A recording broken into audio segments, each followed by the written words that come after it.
মেহেরবানি করে কেউ কোনো প্রকার ছবি তুলবেন না, ভিডিও করবেন না। রেকর্ডিং করতে চাইলে মোবাইল নিচে রেখে রেকর্ডিং করবেন। আলহামদুলিল্লাহ আলহামদুলিল্লাহি ওয়া কাফা ওয়া সালামুন আলা ইবাদিহিল্লাযীনা ইসতাফা, আম্মা বা'দ। فأعوذ بالله من الشيطان الرجيم. بسم الله الرحمن الرحيم. وقل رب اغفر وارحم وأنت خير الراحمين. وقال تعالى: قل يا عبادي الذين أسرفوا على أنفسهم لا تقنطوا من رحمة الله إن الله يغفر الذنوب جميعا إنه هو الغفور الرحيم. صدق الله مولانا العظيم. وقال رسول الله صلى الله تعالى عليه وسلم: التائب من الذنب كمن لا ذنب له. وقال رسول الله صلى الله تعالى عليه وسلم: ما أصر من استغفر وإن عاد في اليوم 70 مرة. وفي رواية: وإن عاد في اليوم 100 مرة. وقال رسول الله صلى الله تعالى عليه وسلم: أكمل المؤمنين إيمانا أحسنهم خلقا، أو كما قال رسول الله صلى الله تعالى عليه وسلم. মুআজ্জাজ হাজিরিন, আমি আল্লাহ পাক রব্বুল আলামিনের পবিত্র কালামের দুই জায়গা থেকে অংশ বিশেষ তেলাওয়াত করলাম এবং হযরত রাসূলুল্লাহ সাল্লাল্লাহু তাআলা আলাইহি ওয়াসাল্লামের কয়েকখানা হাদিস শরীফ পাঠ করলাম। আল্লাহ পাক কোরআন শরীফ এবং হাদিস শরীফের কামিল হেদায়েত আমাদের সকলকে নসিব ফরমান। কোরআনে পাক এবং হাদিসে পাকের নূরে আমাদের জীবনকে সুন্দর করার, আলোকিত করার তৌফিক দান করেন। আল্লাহ পাক রব্বুল আলামিনের অনেক বড় ইহসান আমাদের উপর। আমরা আল্লাহ পাকের ঘরে দ্বীনি মজলিসে আল্লাহ আমাদেরকে বসার তৌফিক দান করেছেন। অন্তরের অন্তঃস্থল থেকে শুকরিয়া তান বলি আলহামদুলিল্লাহ।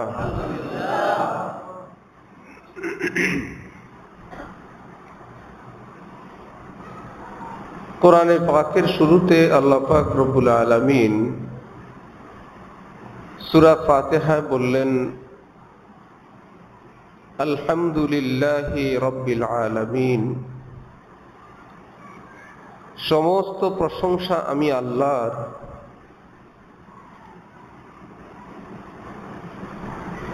সারা জাহানের রব এবং পালনেওয়ালা যেই আল্লাহ আমি।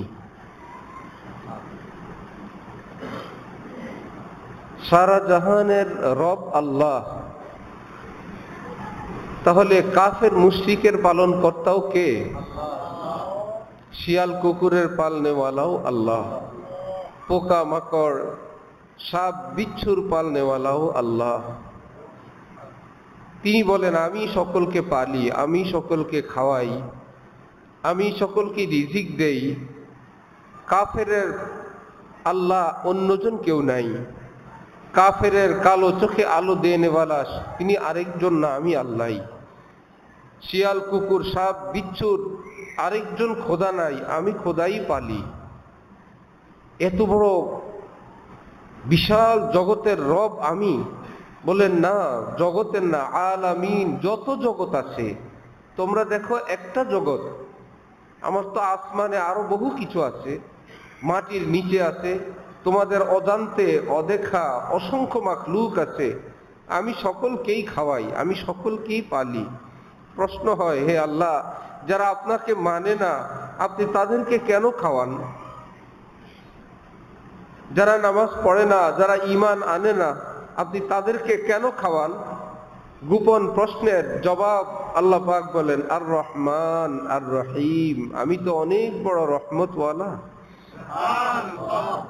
আমার দয়া মায়ার ভান্ডার তো অনেক বড়, আমার মায়া আমার দয়ার সাগরটা তো অনেক বিশাল। সন্তান যেরকম হাজার ভুল বিচ্যুতির পরেও মায়ের দুয়ারে এসে যদি বলে, মা আমি তো খাবার খাইনি, মা আমার ক্ষুধা লাগছে, রাত 12টায় যদি মায়ের রুমের পাশে এসে কাঁদো কাঁদো আওয়াজে সন্তান বলে, মা আজকে দিনভর আমি খাই নাই। যে ছেলে মায়ের কথা শোনে না, মায়ের আদব রাখে না, মাকে অসম্মানিত করে, মা যার প্রতি অনেক ক্ষুব্ধ অসন্তুষ্ট, সেই ছেলেটাও যদি বলে, মা আমি তো আজকে খাবার খাই নাই, মা গোপনে গিয়ে ওই সন্তানের খাবার ব্যবস্থা করে দেয়। কোন বাবা অসন্তুষ্টে তার সন্তানের ব্যাপারে বলে, খবরদার তাকে এক মুঠ খাবার দিবা না, এই ছেলে পড়াশোনা করে না, তাকে একবার খাবার দিবা না। ওই মা তখন বাবার অজান্তে চুরি করে তার ছেলেকে খাওয়ানোর ব্যবস্থা করে, নিজের শাড়ির আঁচলের ভিতরে করে। যেই ছেলের ঘরে প্রবেশ নিষেধ, মা ঠিক আছে বাবার আদেশটাও ঠিক রাখে, না না ও তো ঘরে আসেও নাই, ঘরে আসে নাই ঠিক, ঘরের বাইরে কিন্তু খাবারের ব্যবস্থা মাই করছেন। সারা জাহানের সমস্ত মায়ের মন্তরে সন্তানের প্রতি মায়া দিয়ে নেওয়ালা আল্লাহ, তিনি বলেন, হাজার কুফরি করুক, নাফরমানি করুক, বেঈমানি করুক, আমি আল্লাহ তার সকলের রিজিকের ব্যবস্থা করে দিই। আমি রহমান, আমি রহিম। আমার পীর ও মুর্শিদ, বাংলাদেশের একজন বিখ্যাত আলেম বুজুর্গ আল্লাহওয়ালা আরিফ বিল্লাহ হযরত মাওলানা শাহ আব্দুল মতিন বিন হুসাইন সাহেব দামাত বারাকাতুহুম, হযরত আলেম ওলামা যারা আছেন খোঁজ নিলে আপনারা জানবেন, ওনারা চিনবেন যে বাংলাদেশের বিখ্যাত আল্লাহর ওলি আলেমদের অন্যতম একজন ব্যক্তি তিনি বলেন, শুনো, যে কারো সন্তান যদি হারানো যায়, যে সন্তানকে মা নিজেই বলছিলেন তার কুকর্মের কারণে, বেয়াদবির কারণে, কথা অমান্যের কারণে মা রাগের চোটে বলছিল যে আল্লাহ তুমি তাকে দুনিয়া থেকে নিয়ে যাও, আয়াল তার উপরে কোনো খোদার আযাব গজব পড়ুক, সে ধ্বংস হয়ে যাক, এইরকম রাগ গুসার কথা বলা মা সত্যি সত্যি সন্ধ্যায় যদি সেই ছেলে ঘরে না ফিরে, সেই মা এখন আর ঘুমাইতে পারে না। মাই বলে নিজের ছেলেকে, সে তো আসলো না, ব্যাপার কি? বাবা একটু মজবুত। বাবা বলে, আসার দরকার কি, তুমিই তো বলছো ও যাতে আর জীবনে ফেরত না আসে। এবার মায়ের সঙ্গে বাবার বিতর্ক, আমি কি সত্যি সত্যি বলছি, আমি কি মনের থেকে বলছি, আমি তো রাগের চোটে বলছি, একটু চলেন একটু বাড়ির বাইরে খুঁজি, সে কি আবার ভয়ে আশপাশে ঘোরাফেরা করে কিনা। এবার চেরাগ নিয়ে, লাইট নিয়ে অন্ধকারের মধ্যে মা আস্তে আস্তে ঘুরে, রাগের চোটে বাবা বলে, আমি আর খুঁজতে পারবো না, মা বলে, আমি ঘুমাইতে পারবো না। এইবার লাইট নিয়ে একবার গাছে, একবার ঘরের আড়ালে, একবার আঙ্গিনায়, একবার এই ঘরে, একবার পুকুর ঘাটে, আর চিৎকার করে মা কেবল কান্না করে আর বলে, বাবা মা তো তোমাকে সত্যি সত্যি গালিগালাজ করি নাই, রাগ গুসায় রাগের চোটে বলছি, মা তো তোমাকে অনেক মহব্বত করি, শুনো তোমাকে যদি আমি না পাই, আমি আজকে রাত্রে ঘুমাবো না, আমি আজকে খাবারও খাবো না, আমি কান্না করতে করতে মরে যাব। কোন ছেলের জন্য? পরহেজগার ছেলে, বড় বুজুর্গ ছেলে, যেই ছেলেটা সত্যি সত্যি মাকে অনেক কষ্ট দিছিল, কিন্তু মা রাগের চোটে যাই বলে ফেলছেন, এখন বলেন কি আমি কিন্তু এটা সত্যি বলি নাই। আল্লাহকে বলে, আল্লাহ মায়ের কথা তুমি কবুল করো, হে আল্লাহ আমি কিন্তু সত্যি বলি না, আল্লাহ আমার সন্তান কি তুমি ফেরত দাও। আর বলে, এখন বলে, হে আমার বাবা তুমি যেখানেই থাকো আসো। হযরত বুজুর্গানি দ্বীন বলেন, পাপিষ্ঠ বান্দা যার জন্য আল্লাহ বলছেন নামাজ না পড়লে গজব আযাব, রোজা না রাখলে জাহান্নাম, দিনের উপর না চললে আমি এসা শাস্তি দিব, সেই বেচারা বান্দা শুনতে শোনা যায় আল্লাহ পাক তাকে কত না রাগ গুসার কথা বলছেন। কিন্তু বুজুর্গানি দিন বলেন, কোরআন হাদিসের শিক্ষা যদি গভীরভাবে লক্ষ্য করা হয়, আল্লাহ পাক যদি একদিকে বান্দাকে ধমক মারেন, শত দিক থেকে আল্লাহ পাক বান্দাকে কাছে টানার ব্যবস্থাও করেন। বলতেই থাকে বাদ হর আচে হস্তি বাদ গর কাফের ও গব্র বুত পরস্তি বাদ ই দরগায়ে মা দরগায়ে না উম্মিদি নিস সদবার अगर শিকস্ত তওবা শিকস্তি বাদ। হে বান্দা আমার, ফিরে আয়, ফিরে আয়, তোর রব তোর আল্লাহ এতটা রহমওয়ালা, জীবনে যতই ভুল করে ফেলো যদি তওবা করো, ক্ষমা চাও, তোর আল্লাহ তোর জীবনে সব মাফ করে দিবেন। গর কাফের ও গব্র বুত পরস্তি বাদ যদি তুমি কুফরির মতন মারাত্মক কোনো গুনাহ করে ফেলো, মূর্তি পূজাও করে ফেলো, এতটাও যদি করো, শুনো নাকে দম আছে, মালাকুল মউত এখনো আসে নাই, এখনো যদি ফেরত আসো, আমি আল্লাহ ওয়াদা করলাম আমি আল্লাহ সেটাও মাফ করে দিব। এমনি তো আমরা জানি আল্লাহ পাক সব গুনাহ মাফ করেন, কিন্তু শিরিক মাফ করেন না। এটা জানা আছে না আপনাদের? কোরআন শরীফের একটা আয়াত, ইন্নাল্লাহা লা ইয়াগফিরু আন ইউশরাকা বিহি ওয়া ইয়াগফিরু মা দুনা যালিক। আল্লাহ পাক বলেন আমি শিরিক মাফ করব না, এই ব্যতীত আমি সবকিছু মাফ করব। এই কথার অর্থ অনেকে না জানার কারণে মনে করে কেউ যদি একবার শিরিক করে ফেলে আর তার মাপ নাই। অথচ এই আয়াতের অর্থ হলো শিরিক মাপ নাই, অর্থ কেউ যদি শিরিক নিয়ে কবরে যায় তার মাপ নাই। কিন্তু যদি জীবদ্দশায় কেউ শিরিকও করে, কাফেরও হয়, নাস্তিকও হয়ে যায়, মৃত্যুর ফেরেশতা এখনো আসে নাই, মালাকুল মউত আসে নাই, মৃত্যুর লক্ষণ শুরু হয় নাই, এইরকম নাস্তিক হোক, মুরতাদ হোক, অগ্নি পূজক হোক, একদম ধর্মত্যাগী হোক, এইরকম বান্দাও যদি বলে হে আল্লাহ আমি ভুল করে ফেলছি, আমি আপনাকে চাই, হে আল্লাহ আমি তওবা করতে চাই, আল্লাহর কসম আমি মসজিদে বসে বললাম যে রব্বুল আলামিন কোরআনে পাকে বলেন আমি আমার সেই বান্দাকেও মাফ করে দিব। নবীজির চাচা, আপন চাচা হযরত হামজা রাদিয়াল্লাহু তাআলা আনহু, এখন তিনি তার হত্যাকারী হযরত ওয়াহশী, এখন হযরত ওয়াহশী বলতে হয়, তার হত্যাকারী ওয়াহশী, নবীজি তার কাছে লোক পাঠাইছেন যে শুনো ওয়াহশীকে বলো তওবা করার জন্য, তো আল্লাহ পাক তাকে মাফ করে দিবেন। ওয়াহশী দুধ গেলে সে বলল তোমাদের ইসলামের নবী আমাকে তওবা করতে বলেন, তোমাদের কোরআনে তো আছে যে আল্লাহ পাক বলছেন যারা কতল করে, জিনা করে, অন্যায় অনাচার করে, আল্লাহ পাক এদেরকে কঠিন যন্ত্রণাদায়ক শাস্তি দিবেন। আমি তো কোরআন পড়ছি আর এই সমস্ত অপরাধ আমি তো করছি।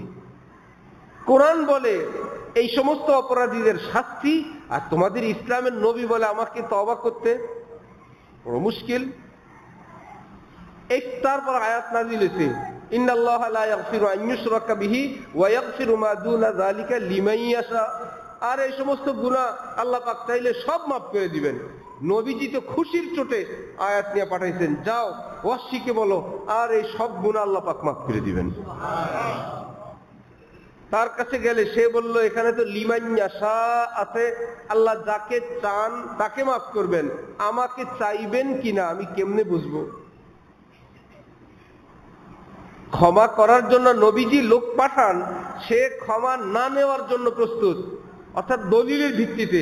আল্লাহ বলছেন লিমান ইয়াশা, যাকে চাই, তিনি আমাকে চাইলেন কিনা আমি বুঝবো কিভাবে? একটু পরে আবার কথা তো নিজের থেকে বলানো যায় না, নবীজিও বলতে পারলেন না, দূতও বলতে পারবে না। ইসলামের কথা কি আইডিয়া করে বলা যায়? কোরআন হাদিসের কথা অনুমান করে বলা যায়? মনে হয় জাহান্নামে যাবে, বলা যাবে? মনে হয় ওলি আল্লাহ, সুধারণা যা আছে সেটা করা যাবে, কুধারণা করা যাবে না। কিন্তু ফতোয়া কোনো মনে হয় দিয়ে চলবে না। ফতোয়ায় কোনো মনে হয় নাই, পারলে বলবেন, না হইলে চুপ। যিনি দাওয়াত নিয়ে গেলেন উনি তো সাহাবী, উনি চুপ। আসলেন নবীজির নিকট, নবীজিও চুপ। আরে সে তো দলিল দিয়ে কথা বলে, আমি কি করব? একটু পরে কোরআন শরীফের আয়াত নাযিল হলো ইল্লা মান তাবা ইউযাফ লাহুল আযাবু ইয়াওমাল কিয়ামাতি ওয়া ইয়াখলুদ ফীহি মুহানা। ইল্লা মান তাবা ওয়া আমানা ওয়া আমিলা আমালান সালিহা। হ্যাঁ, কেউ যদি তওবা করে তারপরে নেক আমলের উপর জীবন কাটায়, আল্লাহ পাক তাকে মাফ করে দিবেন। এখানে লিমান ইয়াশা নাই। সে বলে হাযা শর্তুন শাদীদ, ওয়াসি বলে এ তো শর্ত কঠিন। কি শর্ত ভাই? কোনো সহজ কথা? বলে এখানে ইল্লা মান তাবা ওয়া আমানা ওয়া আমিলা আমালান সালিহা কথা আছে, তওবা করলেই মাফ করবে না, মৃত্যু পর্যন্ত নেক আমলের উপর থাকতে হবে। আমি তওবা করলাম, মৃত্যু পর্যন্ত নেক আমলের উপর থাকতে পারবো কিনা এ তো আমার জানা নাই। কোরআন হাদিস বুঝে, কারণ ফেল বলে কোন একটা কাজ একবার করলেই এটা ফেল, আর আমল বলে যে কাজটা মানুষ স্থায়ীভাবে সবসময় করে এটাকে বলে আমল। আমালা আমিলা আছে, আবার আমালান সালিহা মাফউলে মুতলাক আনার কারণে একদিন আমল করলে হবে না, সে বুঝে ফেলছে আমল স্থায়ী করতে হবে। সে বলে বাবা রে, এ বড় মুশকিল, আমি তওবা করে আজীবন তওবার উপর থাকতে পারবো কিনা এ তো জানা নাই। যিনি গেলেন তিনি আবার চুপচাপ চলে আসতেন। নবীজি আবার চুপচাপ, যে আহা, যাকে দিতে চায় সে নিতে চায় না। এ খোদা তু করিমি ও রসুলে তু করিম, সদ শুকুর কে মায়েম মিয়ানে দু করিম। এক বুজুর্গ বলেন, হে আল্লাহ, আপনার নামও করিম, আপনার রসুলের নামও করিম, দুইজন করিম থাকতে আমার মতন একটা পাপিষ্টের কোনো ভয় নাই, কোনো না কোনো উসিলায় আমি পার পেয়েই যাব। কারণ সে করিম শব্দের অর্থ বুঝতেন। করিম বলে আপনি কাউকে কিছু দিতে চান তার কল্যাণে, সে নিতে চায় না। এখন আপনি টেনশন, কিভাবে দেওয়া যায়? সহজ বুঝবেন, ছোট্ট শিশু যে খেতে চায় না, আপনি একজন শিশু বিশেষজ্ঞ চেম্বারে একটু বসেন, পাতলা পায়খানা, শরীর শুকনা, এই সমস্যা, যত সমস্যা নিয়ে রুগীরা যাবে, একটা কথা কমন, স্যার খেতে চায় না,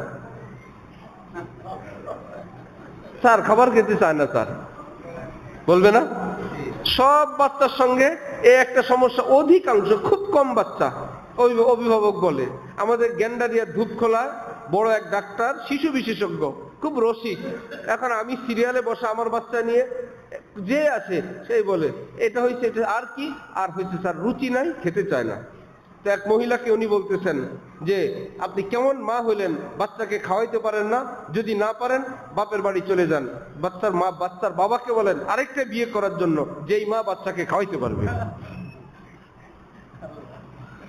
কোন মহিলা কি যাবে যে আমি খাওয়াইতে পারি না, স্বামী তুমি আরেকটা বিয়ে করো, যেই মহিলা এসে বাচ্চারা খাওয়াবে? এখন পরের মহিলা যে কয়েকজন শুনছে, এরা আর বাচ্চার নামে নালিশ করে না, যে বলবে তো আমারে বলবে তুমি বাপের বাড়িতে যাও, বাচ্চার বাবাকে বলো আরেকটা বিয়ে করতে, যেই মহিলা তার বাচ্চাকে খাওয়াইতে পারবে। তুমি কেমন মা হইছো? বাচ্চা খায় না। মায়েরা কি করেন, এইবার কৌশল করেন, খাও, খায় না, লোকমা ভাগ করে দেন। এক এক অঞ্চলের এক একটা প্লেটের মধ্যে, বর্তনের মধ্যে, এটা তোমার বাবার, এটা আপুর, এটা ভাইয়ার, এটা দাদার, এটা নানুর, এটা ফুফুর, এটা খালামণির, ছোট্ট ছোট্ট লোকমা ভাতের রুটির অংশ ভাগ করেন। এভাবে খাবে না। এবার একটা কৌশল করলেন, বাচ্চাকে বলে বলো তো কোনটা খাবে। এখন বাচ্চা ওই খেলার ছলনায় এখন বলে আচ্ছা প্রথম দাদা ভাইয়েরটা খাবো, এবার নানা ভাইয়েরটা দাও, এবার নানু আপুরটা দাও, এবার খালামণিরটা দাও। কত না কৌশলে সে তো ভাবছে আমি তো খানা খাবো না, এটা দাদা ভাইয়েরটা খেলাম। মায়ের উদ্দেশ্য কি? এই বাচ্চাকে দাদা নানার ভাগ দেওয়া না খাবার খাওয়ানো? কাকে? যাকে খাওয়াতে চাই সে খেতে চায় না, যাকে দিতে চাই সে নিতে চায় না। মায়ের অন্তরে আল্লাহ করম দিচ্ছেন এমন দয়া যে সন্তানের প্রতি, সন্তান ঘুমায় আছে, মা মুখের মধ্যে দুধ খাওয়াচ্ছেন, দুধের ফিডার দিয়ে রাখেন, এমনটা যে অনেকক্ষণ হয়ে গেল কিছু খায় নাই, আমার বাচ্চা শুকায় যাবে, ওফো, আরে সে তো কান্নাও করে নাই, তোমার কাছে খাবার চায়ও নাই। বলে সে তাকে যত ভালোবাসে আমি দূর থেকে তাকে বেশি ভালোবাসি। আল্লাহ বলেন আল্লাহ আমার বান্দারা, তুমি তোমার যত ভালোবাসো আমি আল্লাহ তোমাদেরকে এর চেয়ে বেশি ভালোবাসি। তুমি ঘুমায় পড়ো, আমরা কি আমাদের পাহারাদার করি? আল্লাহ বলেন ফেরেশতা দিয়ে সমস্ত বান্দাদেরকে আমি আল্লাহ পাহারা দিতে থাকি। যে নামাজ পড়ে ঘুমাইলো তাকেও, যে নামাজ পড়ে নাই তাকেও। আমরা খাবারটা খাই এই পর্যন্তই শেষ, পেটের ভিতরে একটা পেশাবের জন্য, একটা বাথরুম, বড় বাথরুমের জন্য, পায়খানার জন্য, এটাকে বন্টন ভাগ করে কে? আল্লাহ। তিনি বলেন আমি দুইটাকে দুই রাস্তায় দেই, সেখান থেকে ভিটামিন, ক্যালসিয়াম, ক্যালোরি আমি রেখে দেই। তোমাদের কোনটা চোখে পাঠাইতে হবে, কোনটা কোন অঙ্গে পাঠানো লাগবে আমি করি। খোঁজ নিয়ে জানা গেল সে তো নামাজি না। তিনি বলেন নামাজি না, আমি তো করিম, আমি তো আল্লাহ। একদিন নামাজ পড়তেও পারে, একদিন আমাকে ডাকবে, ওহো করিম বলে।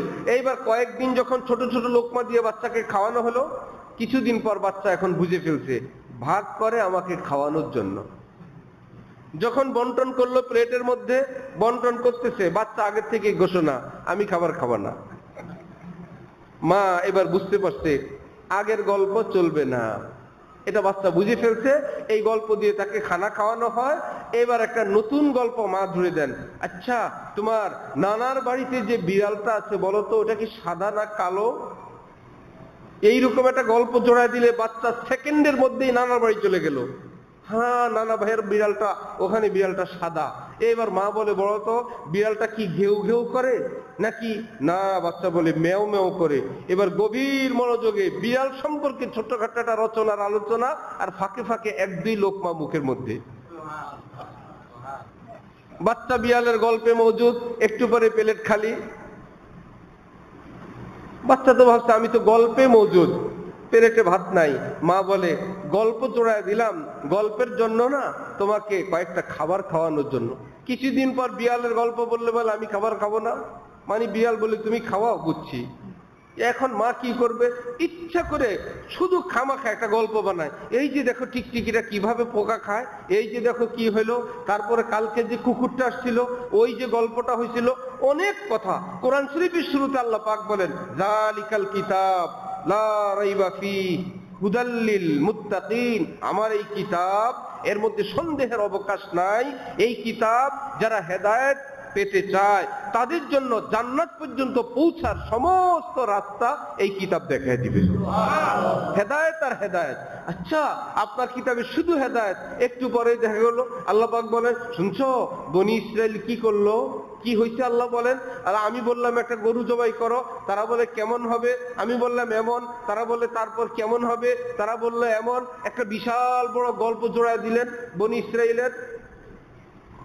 কয়েক সামনে গিয়ে দেখা গেল আল্লাহ পাক বলেন শুনছো আসহাবে কাহফের গল্প কি হইলো। আল্লাহ 7টা লোক ছিল, তারা আমাকে ভীষণ ভালোবাসতো, নিজ নিজ এলাকা থেকে কাউকে না জানিয়ে একা একাই, চলো আমার ভাল লাগে না, সব কুফুর শিরিক বদ্দিনী, আমি এখানে থাকবো না, হারাম জগতে আমি কোথাও চলে যাই একা একা। এমন এক জায়গায় গেল 7 দিক থেকে 7 জন আসছে, পালায় আসছে 7 জন, একে অপরকে চুপে চুপে বলে ভাইয়া আপনি, বলে না, একটু পরে বলে ভাই আমার এলাকায় একটু পেরেশানি, এই কারণে আমি চলে আসছি। সে বলে আমিও তো সেজন্য, আপনি, আমিও তো সেজন্য। ওফো 7 জন একা একা গল্প শুনতে শুনতে শোনা যায় একই খবরের 7 জন এক জায়গা হয়েছে। এবার জোট বাঁধছে আমরা যদি এই এলাকায় থাকি মায়ের পিটান খাওয়া লাগবে, আমরা ভাগি একদিকে, চলো এক জায়গায় যাই। লম্বা এক জায়গায় গিয়ে একটা পাহাড়ের পাদদেশে বড় একটা গুহা, চলো এর মধ্যে আমরা পালায়া থাকি। আচ্ছা অনেক লম্বা পথ সফর করে আসলাম, একটু আরাম করি। আল্লাহ পাক কোরআন শরীফে বলেন এরা ঘুমাইতে গেছিল, আমি এদেরকে 300 বছর ঘুম পাড়ায় রাখছি। কয়শো বছর? প্রায় 300 বছর। আল্লাহ সবাই তো এই গল্প শুনতেছে। আল্লাহ তারপরে কি হয়েছে এক বর্ণনায় তাদের নাম তামলিখা, মিশাল মিনা, মারনুস, সাজনুস, ওয়াবারনুস, কাফাসতিতুস। মুফতি শফি সাহেব লিখছেন এই আল্লাহর বান্দারা আল্লাহর কাছে এত প্রিয় যে এই বান্দাদের নাম যদি কোনো গাছের মধ্যে ঝুলে রাখে কাপড়ে বেঁধে, আল্লাহ পাক ওই গাছের মধ্যে অনেক বেশি ফল দান করেন। কোথাও আগুন লাগলে যদি এই 7 নাম লিখে আগুনের মধ্যে নিক্ষেপ করে আল্লাহ আগুন নিভিয়ে দেন। আজীব কথা। এখন গল্প আল্লাহ পাক বলেন তারপরে শুনছো আমি ওই গর্তটার মুখের মধ্যে একটা কুকুর তাদের পিছনে পিছনে গেছিল, ওই কুকুরটা এভাবে বসেছিল, সামনের 2টা পা এভাবে। আচ্ছা আল্লাহ পাক বলেন সূর্য একদিক থেকে আলো আসে, তাদের গায়ে যাতে আলোটা না লাগে আমি কুদরতি ভাবে ঘুমের মধ্যেই তাদের পার্শ্ব পরিবর্তন করে দিই, একবার এই সাইডে দেই আর একবার ওই সাইডে দেই। এক বড় ডাক্তার বলেন এই যে অবশ বেহুশ রোগী যারা বিছানায় শুয়ে থাকে দীর্ঘ সময়, ডাক্তাররা বলেন ওই অসুস্থ রোগীকে একটু একটু চেঞ্জ করার যে শিক্ষা, তাকে একবার এই কাজ একবার ওই কাজ, এটা আমরা সূরা কাহাফ থেকে নিছি। ইলেকট্রিক সিট দেখবেন যে যারা দেখছেন বিছানা শুয়ে আছে, এর মধ্যে কিছু অংশ ফুলে উঠে, ওই রোগীটা এর মধ্যে ঘুমায়। একটু পরে যে অংশটা ফুলে ছিল এটা নিচে নেমে যায়, যে অংশটা নিচে ছিল এটা একটু ফুলে উঠে, ইলেকট্রিক কারেন্টে অটোমেটিক। কি ব্যাপার? পিঠের একটা অংশে একটু আগে ছিল, একটু পরে আরেকটা নতুন অংশে, একটা জায়গায় যদি লেগে থাকে এটা পচা ধরতে পারে, অসুস্থ হয়ে যেতে পারে। চায়না থেকে ইলেকট্রিক সিট, যে রুগীকে আর আপনারা নাড়তে হবে না, নাড়ার কাজটা আমরা মেশিন দিয়ে করে দেই। আল্লাহ পাক বলেন ওদেরকে আমি একটু সাইড পাল্টায় দিলাম, কিন্তু উফো তাহসাবুহুম আইকাযাম ওয়া হুম রুকুদ। আল্লাহ বলেন এদেরকে আমি ঘুম পাড়াইছি চোখ খুলে। এত লম্বা ঘুম, কেউ যদি এসে পকেট মারে, কেউ যদি এসে ঝামেলা করে, চোখ খোলা। কেউ কি দিলে গো, ওহো ওনারা তো সজাগ,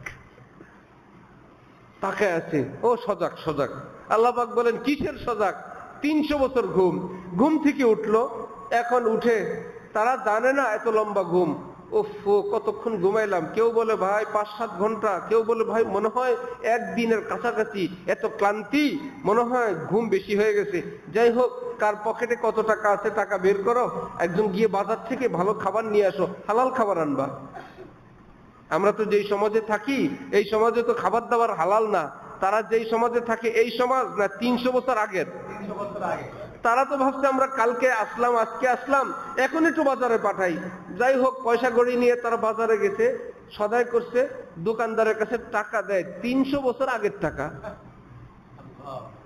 এখন যদি কেউ পাকিস্তান আমলের টাকা, ব্রিটিশ আমলের টাকা দোকানদারকে দেন, ভাই কি দিলেন? কি দিলাম টাকা? কিসের টাকা এটা? এটা তো চলে না, এটা তো 200 বছর আগের। এই তো সেই লোক বলবে কি বলে 200 বছর? এই বেচারারা এতটা জানতো না যে তারা কত বছর ঘুমাইলো। পুরা বিস্তারিত আল্লাহ পাক তাদের গল্প, তাদের কুকুরের গল্প, তাদের গর্তের গল্প, এইটা নিয়ে সূরা কাহাফ একটা সূরা নাযিল করে দিলেন। আল্লাহ আপনি বললেন শুধু হেদায়েত আর হেদায়েত। এখানে আবার একটা সুন্দর গল্প বললেন, নাহনু নাকুসু আলাইকা আহসানাল কাসাস। হে নবী, আপনি ছিলেন না অতীতে আমার ইউসুফ নবীর সঙ্গে এক গল্প ঘটছিল, আপনি জানেন? আপনাকে চমৎকার একটা গল্প শোনাবো। হ্যাঁ, ইয়াকুবের ঘরে বাচ্চা হয়েছিল, তারপরে তারা 11 ভাই, এর মধ্যে ইউসুফকে আমার ইয়াকুব নবী বেশি ভালোবাসতো, এখন ইত্যাদি ইত্যাদি। কি ব্যাপার? ইন্নী রাআইতু আহাদা আশারা কাওকাবান ওয়াশ-শামসু ওয়াল কমার রাআইতুহুম লি সাজিদিন। স্বপ্ন দিয়ে বলল, আব্বা আমি দেখলাম 11টা তারকা, চাঁদ, সূর্য সব আমাকে সিজদা করতেছে। লা তাখসুসু ইয়াকা আলা ইখওয়াতিক ফায়াকিদু লাকা কাইদা। হযরত ইয়াকুব নবী বললেন, চুপ, স্বপ্নের কথা কাউকে বলবা না, তোমার বিরুদ্ধে চক্রান্ত হবে। কিভাবে জানি ভাইয়েরা জানলো যে যে ইউসুফকে আব্বা বেশি ভালোবাসে সেই ইউসুফ নাকি স্বপ্নে দেখছে 11টা তারকা মানে আমরা 11 ভাই, চাঁদ সূর্য মানে আব্বা আম্মা, সব নাকি আমরা তার কাছে একদিন আমরা তার হস্তগত হব, তার কাছে গিয়ে আমরা সারেন্ডার করব। ও সারেন্ডার করব না, খাওয়াইতেছি রাখো। 11 জন আমরা, আর তুমি আর তোমার ভাই বিনয়ামিন 2 জন, আর আমরা 10 জন, একজন গেলে আর 11 জন। ঠিক আছে দেখাই। একদিন খেলতে নিয়ে গেল। কোরআন শরীফে আল্লাহ পাক বলেন, যিনি বলছেন হেদায়েত ব্যতীত কিছু বলবো না, লম্বা গল্প। খেলতে নিয়ে এইবার বাবার সামনে কিভাবে নিচে এক বর্ণনায় দিতে চান না, কাঁধে করে। আব্বা দেখেন কত আদর। যখন বাবার চোখের আল, তখন কাঁধের থেকে ফেললো। কোথায় তোমার 4 তারকা? কে সেজদা করবে তোমাকে? এবার মারে, এক ভাই আরেক ভাইয়ের দিকে তাকায়, ইউসুফের জন্য কেউ নাই, গর্তের মধ্যে ফেলে দিল। এইবার সবাই যাবে, একজন কনফার্ম হওয়ার জন্য একটা পাথর ফেলছে, হযরত এবং ইউসুফ বলে ডাক দিছে। হযরত ইউসুফ মনে করছেন আমার ভাইদের মনে হয় দয়া হয়েছে আমাকে ফেলে, কিন্তু সে যখন বলে আওয়াজ দিয়ে বসলো, সবাই অবাকায়, তো মরে নাই এবং গর্ত অনেক ভিতরে যায় নাই, বড় একটা পাথর ফেলছে। আল্লাহ পাক জিবরিল আমিনের মাধ্যমে হযরত ইউসুফকে হেফাজত করে দিয়েছেন। অনেক ফাঁকা ফাঁকা অনেক কথা, বিশাল লম্বা গল্প। ওখান থেকে উঠাইলো, উঠায় আল্লাহ পাক সেই আজিজে মিসরের বাড়িতে নিল। এত সুন্দর পোলা আমরা পালতে পালতে সেই জুলাইখা তার প্রেমে পড়লো। মিশরের নারীরা বলে, পালক পুতের প্রেমে কেউ পড়ে? দুনিয়াতে আর ছেলে নাই তোর? প্রেম যদি করবি, পরকিয়া যদি করো, স্বামী তো আছেই, তারপরেও যদি কিছু করো, দুনিয়াতে আর ছেলে ছিল না? যেই ছেলেটাকে নিজের সন্তানের মতো লালন পালন করলা, তার প্রেমে মানুষ পড়ে? কি নোংরা মেয়ে তুমি। জুলাইখা বলল, ওফো আমি নোংরা মেয়ে, ঠিক আছে বান্ধবীরা দাওয়াত আমার বাসায়। বললো আমি যখন ডাইনিং টেবিলে সকলকে দিব, খাবার দাবার দিব, লেবু জাতীয় কিছু আর ছুরি দিব, হাতে রাখো। আমি যখন 1 2 3 বলবো তোমরা কাটতে থাকবা। ইউসুফ আলাইহিস সালাম রুমের ভিতরে ইউসুফকে বলছে, ইউসুফ হাই তালাক, ইউসুফ তুঝি সে কেহতি হো, ইউসুফ তোমাকেই বলে একটু আসো তো। হলের ভিতরে আসার সাথে সাথে সব মেয়েরা হঠাৎ এমন সুন্দর উজ্জ্বল চেহারা, যিনি নবীর ছেলে, যিনি নবী হবেন, মানুষটা কেমন, যার বাবা নবী, দাদা নবী, বড় আব্বা নবী, যিনি কয়েকদিন পর নবী হবেন, তার আব্বা হযরত ইয়াকুব, তার দাদা হযরত ইসহাক, তার বড় আব্বা হযরত ইব্রাহিম, নবীদের বংশের বাচ্চা, আবার যিনি নবী হবেন, এবং বিশেষ সৌন্দর্য যাকে আল্লাহ দিয়েছেন। হল রুমে প্রবেশ করতেই সব মেয়েরা বান্ধবীরা তাকায় আছে। এইবার জুলাইখা বলে 1 2 3 কাটো কাটো। কানের মধ্যে আওয়াজ গেছে, কাটতে বলছে, সকলে পচাইতেছে, কাটতেছে। কোরআন শরীফ আল্লাহ পাক বলেন, ওয়াকাত্তানা আইদিয়াহুন্না। ওই সবগুলো মেয়ে ভুলে লেবু জাতীয় যা কাটতে দেওয়া হলো সেটার পরিবর্তে আঙ্গুল কেটে 2 টুকরা করে ফেলছে। ভাই আঙ্গুল কাটলে ব্যথা পাও নাই? বলে আমরা জানিও না। অপলক নেত্রে তাকায় আছে ইউসুফের দিকে, চিৎকার করে বলল, কুলনা হাশা লিল্লাহ মা হাযা বাশারা ইন হাযা ইল্লা মালাকুন কারীম। শোনো, মানুষ এত সুন্দর হয় না, এ তো একজন ফেরেশতা। একটু পরে জুলাইখা বলে, হাযাল্লাযী লুমতুন্নানি ফি, এই সেই ছেলে যার প্রেমে আমি পড়ার কারণে তোমরা আমাকে ধিক্কার দিচ্ছিলে। বলো তো, এইরকম একটা ছেলে যদি সাথে থাকে, তার প্রেমে পড়াটা আমার জন্য কি স্বাভাবিক না অস্বাভাবিক? সবাই বলল, না রে বান্ধবী, একদিন এসে আমরা আঙ্গুল কেটে ফেললাম, তুমি এতদিন সহ্য করলা কেমনে? না না, তোমার কোনো দোষ নাই। এইরকম সুন্দর দেখলে কেউ নিজে কি ঠিক রাখতে পারে? সবাই এসে বলল, ইউসুফ যাই হইছে, সামনের দিক কথা শুনবা, এতদিন কথা শোনো নাই। জুলাইখা তোমাকে লালন পালন করছে, সামনের দিক কথা শুনবা। ওয়া ইল্লাম ইয়াফআল মা আমরুহু লা ইউসজানান্না ওয়া লা ইয়াকুনা মিনাস সাগিরিন। আজ জুলাইখা বলল, সামনে যা বলবো কথা যদি না শুনো জেলে দিব, বেইজ্জত করব। ক্ষমতা আমাদের হাতে, ঠিক আছে না? ক্ষমতা আমাদের, একদম বেইজ্জত করব। যা বলবো পুলিশ তাই বলবে, পত্রিকায় তাই লিখবে, ধর্ষণ মামলা দিয়ে দিব। লা ইউসজানান্না ওয়া লা ইয়াকুনা মিনাস সাগিরিন। হাকিমুল উম্মত তরজমা করছেন, জেল ভি दूंगा, বেইজ্জত ভি হোগা। জেলেও দিব, বেইজ্জত করব। তিনি তো অবাক, আল্লাহ আমি কি করলাম? কয়েকদিন পর জুলাইখা চুপে চুপে সব দরজা বন্ধ করে এবার হযরত ইউসুফকে ডাক দিলেন। হযরত ইউসুফ দেখলেন, বাবারে বড় মুশকিল, আমাকে তো গুনার দিকে আহ্বান করে, সামনে দরজা বন্ধ। এক বর্ণনায় আল্লাহ পাক হযরত ইউসুফকে গুনাহ থেকে বাঁচানোর জন্য আব্বা হযরত ইয়াকুব নবীর চেহারাটা ফুটায় দিয়েছেন। তিনি দেখলেন, আমার তো উপায় নাই, আমি বাঁচবো কিভাবে, রাস্তাও নাই। কিন্তু ইবতিদা করনা হয় মুশকিল, ইন্তেহা মুশকিল নেই। কাজ শুরু করাটা কঠিন, শেষ করা কঠিন না। আল্লাহ দ্বীনের কাজ, আল্লাহ পাক বলে তুমি শুরু করো, আমি শেষ পর্যন্ত আমি পৌঁছে দিব। কষ্ট করে রোজা রাখাটা শুরু করে দাও, সন্ধ্যা পর্যন্ত রোজা রাখার তৌফিক আমি দিয়ে দিব। কষ্ট করে উযুটা করো না, নামাজের তৌফিক আমি ব্যবস্থা করে দিব। কষ্ট করে বলো না লা ইলাহা ইল্লাল্লাহ, এই লা ইলাহা ইল্লাল্লাহর উসিলা আমি আল্লাহ তোমাকে জান্নাতে পৌঁছে দিব।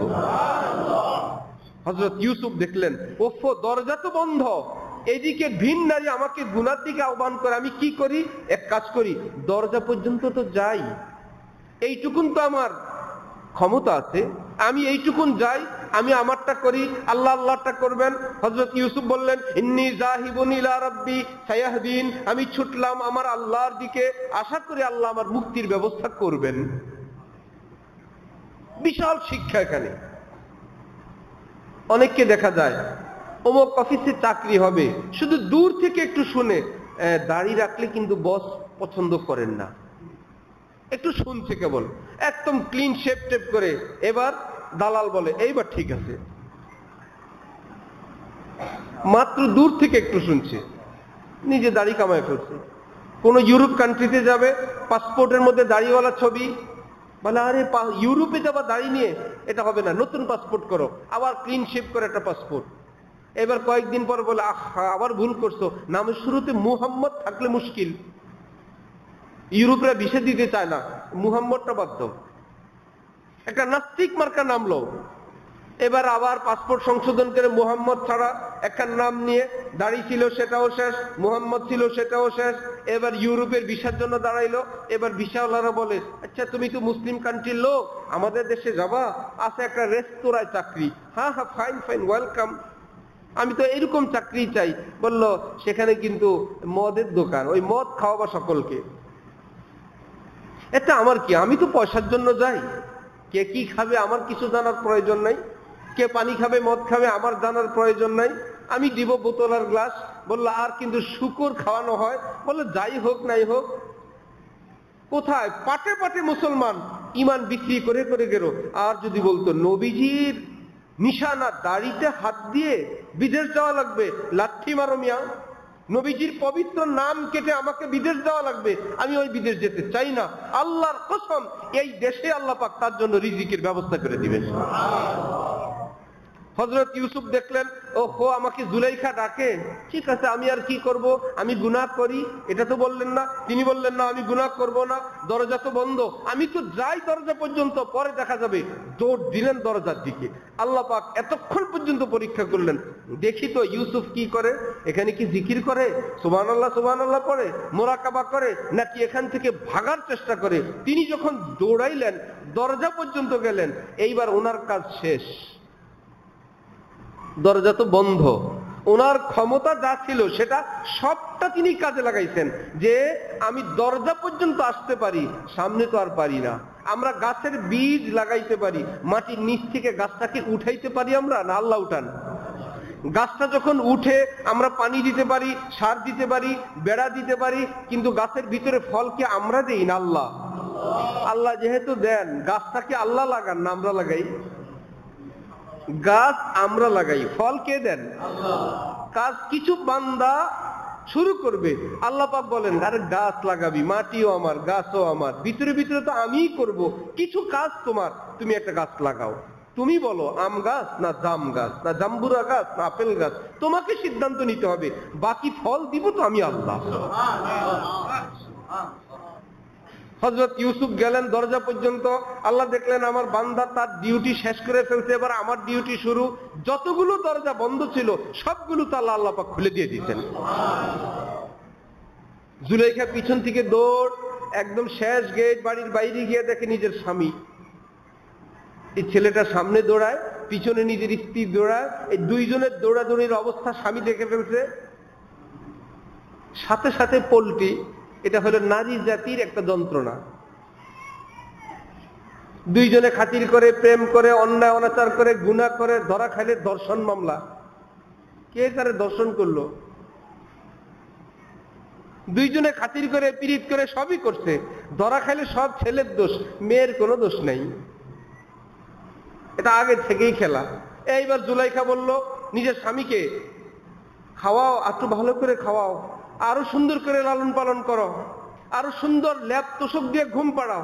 কি হয়েছে জুলাইখা? সে আমার সঙ্গে গুনাহের প্রস্তাব দিছে। ইউসুফ নবী প্রস্তাব দিছিলেন না জুলাইখা? পল্টি দিয়া চাঁচ, কথা উল্টে গেল। হযরত ইউসুফ তো অবাক।